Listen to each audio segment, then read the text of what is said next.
கர்த்தருக்கு ஸ்தோத்திரம். இன்றைய வசனம் 104 சங்கீதம் 33 நான் உயிரோடு இருக்கும் மட்டும் என் கர்த்தரை பாடுவேன், நான் உள்ளளவும் என் தேவனை கீர்த்தனம் பண்ணுவேன்.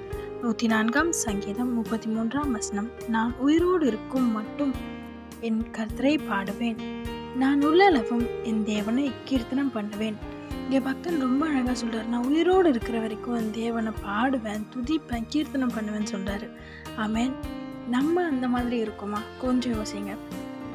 எதுனா ஒரு பிரச்சனை வரும்போது நம்ம சோர்ந்து போயிடுறோம்ல. ஆனால் இங்கே பக்தன் சொல்கிறாரு, நான் உயிரோடு இருக்கிற வரைக்கும் அவர் துதித்து பாடுவேன்னு சொல்லி. இப்போ நீங்கள் அந்த முடிவு எடுப்பீங்களா? ஏசப்பா, என்ன சூழ்நிலை வந்தாலும், என்ன பிரச்சனை வந்தாலும் நான் உங்களை உயர்த்துவேன், உங்களை துதிப்பேன், உங்களை பாடுவேன், உங்களை கீர்த்தனம் பண்ணுவேன். நம்ம முடிவு எடுக்கும்போது நிச்சயமாக கர்த்தர் நம்மளை உயர்த்தி ஆசீர்வதிப்பார். ஆமென். தாவீதுக்கு எவ்வளோ பிரச்சனை வந்தது. ஆனால் எல்லாத்துக்கும் மத்தியில் தாவீது கர்த்தரை துதிச்சுட்டே இருந்தார்.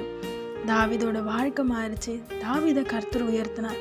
உங்கள் வாழ்க்கை மாறும். என்ன சூழ்நிலை வந்தாலும் தேவனை உயர்த்துங்க, துதிங்க, பாடிட்டே இருங்க.